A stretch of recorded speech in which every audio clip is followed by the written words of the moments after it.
You guys like it?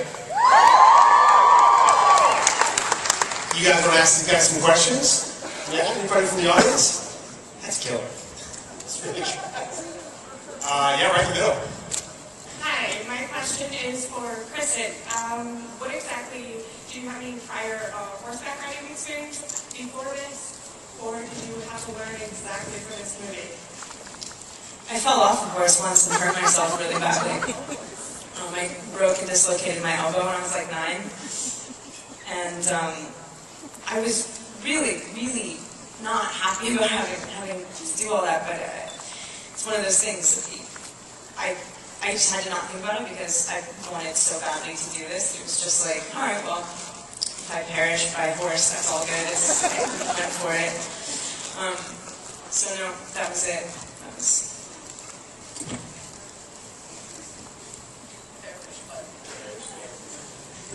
Next up, is somebody have a question? Yeah, okay, so my question is for Charlene.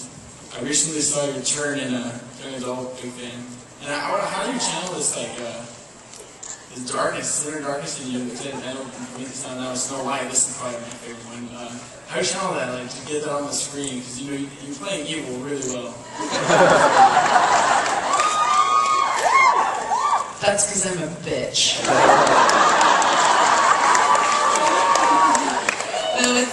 Thank you, first of all, that's so sweet. Someone was saying to me, I had come off the young adult press tour and I was doing some press for this, and then Prometheus snuck in there and somebody said, you know, you've been playing a lot of evil, may I say, bitchy characters.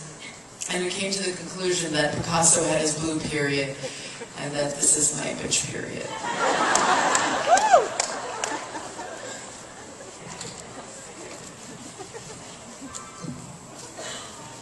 My question's for Kristen.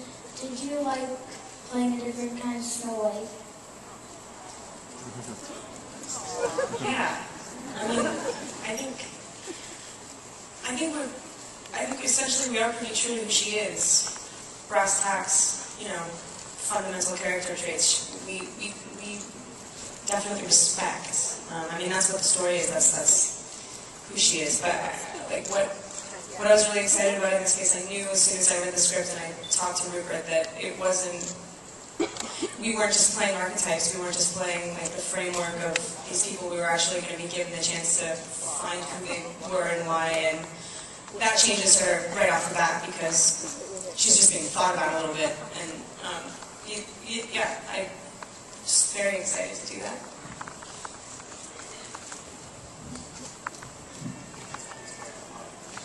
It's like, what?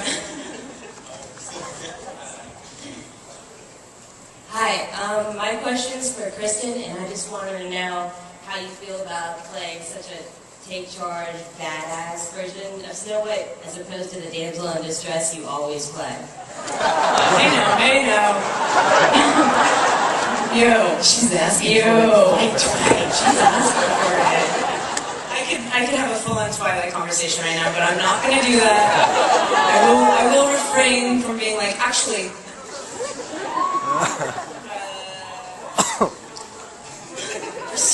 that being badass. It was awesome. I loved,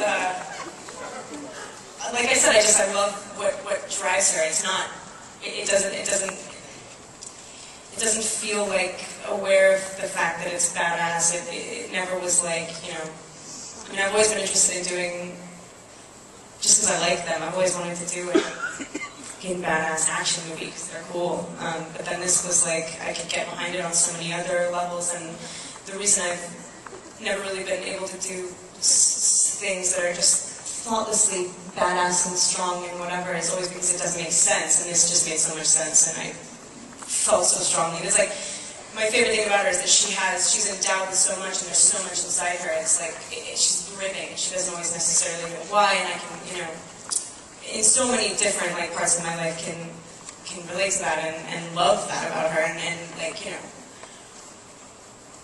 yeah. So it was cool to have that all behind kicking the shit out of someone. Do you know what I mean? It's like, yeah, Kristen's very explosive in action. She sprints like a 100-meter sprint, so she doesn't run like that. So she keeps up with the men. In fact, she, as you saw, she's the one knocking more men out than the other way around. This is a tough movie, but there's some tough girls in charge. We've got time for a few more. What's up, dude? Hi, my name's Harrison, and for Christian, I was wondering if it was any different from switching to Twilight to Snow White. Wrong question. Yeah, I mean,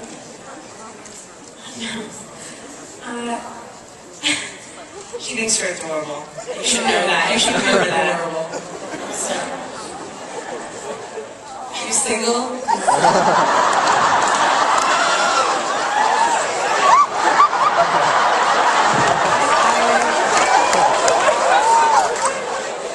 I think you're adorable.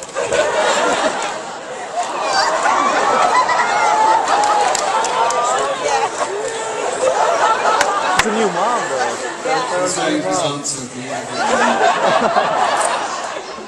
Totally. I like everything that I've ever done always feels really different.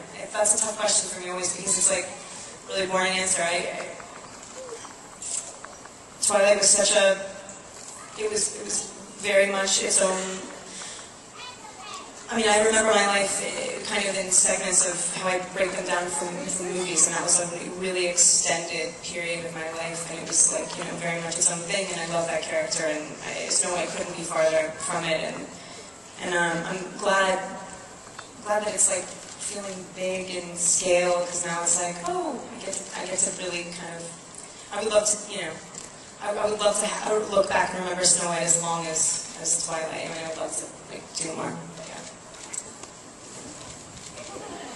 Got time for Call me whenever you break up. 10 years, that guy's gonna be so mad at himself. All right. We got time for a few more. What's up, man? Hi. First off, that looked fantastic. And I had a question. I noticed there was Nick Frost and Toby Jones playing dwarves. I was wondering why you didn't go with little actors and went with regular-sized people and shrunk them, and also Charlize Theron single.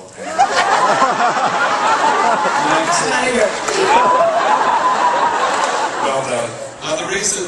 The reason we used big actors and shrunk them was because Tarzan had got all the real dwarfs for the other movies, so we had to use big ones and shrink them.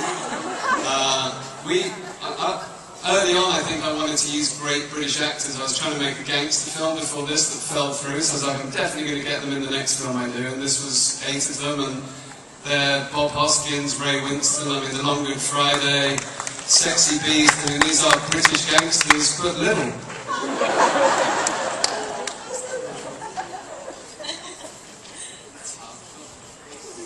Rupert, I'm a big fan of your commercials and your short films, and I was wondering what drew you to this project for your first feature? I think the scale of it really, and the opportunity to take a well-known property and turn it into something very different. It was a good opportunity to work with a very rich story, a very well-known story. And there's so much in that story that's so relevant today, and I think what the actors did so brilliantly was they took those fairy tale characters and they made them real, and they made them grounded, and they made them believable. So as a storyteller, it had, you know, a visual side of the world, but also an incredibly emotive storyline, which you know, the narrative for me is what everything bleeds off. So without a good story, you're just making wallpaper, and I didn't want to make wallpaper.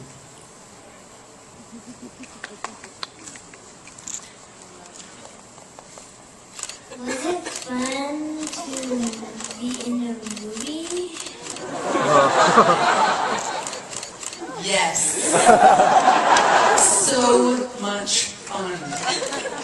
It's amazing that we get to do this. Like, does it look like we're having fun? Yes. Yeah? Yeah, we get to play. We get to put crowns on our heads and scream at people.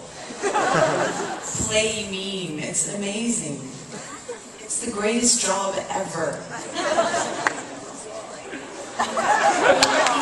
You're welcome. I think maybe time for 2 more here. Hi, off of a fairy tale, and there's so many variations. I was wondering if you guys researched those variations, or how much of it did you make it your own?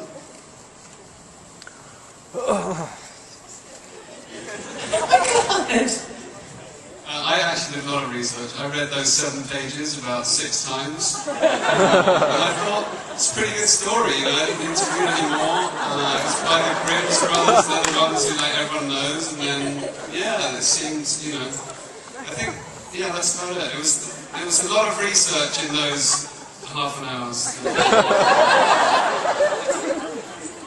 He did give me a book once. He gave me Joan of Arc, and I think it was because he didn't want to read it, and then I didn't read it. But we'll do research then. Next one. I watched The Shining. On that note, I think we'll call it a day. Thank you so much for having me.